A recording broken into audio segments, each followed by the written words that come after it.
Mr. Radzan Murphy joining the conversation from Dubai. I wanted to ask you about the situation on the ground in Australia because a headline from our good colleagues at CNN in the past 24 hours, no less, say Sydney in lockdown, borders shut, and hardly anyone vaccinated. How long can Australia go on like this? How is it possible, in your opinion, that a wealthy, sophisticated country like Australia still has less than 5% of the population vaccinated and seemingly no exit strategy when it comes to lockdowns and reopening up the country? How did it all go wrong here? I think there have been two major errors of public policy on the part of the current Australian government. One is in, let's call it the area of national quarantine policy. And that is all incidences of community outbreak in Australia of COVID-19, including all of its variations, have occurred through returning Australians who have gone into one form of quarantine control or another.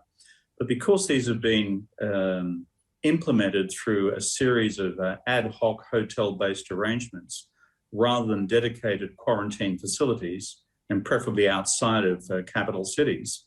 Frankly, there's been one leak after another in one state capital after another, resulting in one series of lockdowns after another. So that's one big area of policy failure.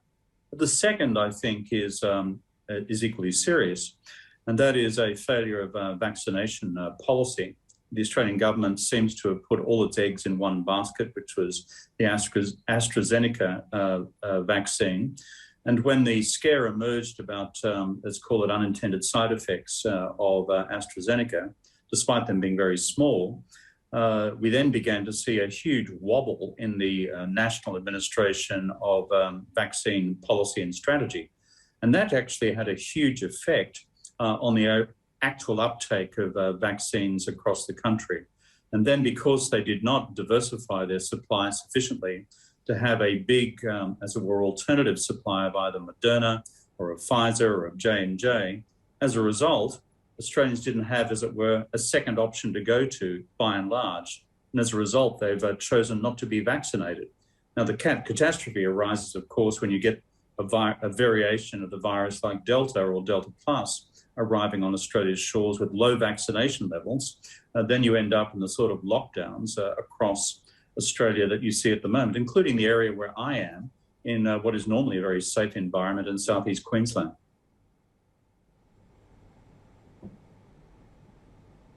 Indeed, and I also wanted to ask you to bring it back to the conversation around China about Australia's trade policy with Beijing, because we've also learned just in the past 24 hours that Australia has also filed a complaint to the WTO over China's duties on bottled wine imports, and that, of course, follows the complaint on barley imports late last year. Where do you see this heading, and how concerning is the trade relationship between Australia and China as it stands today?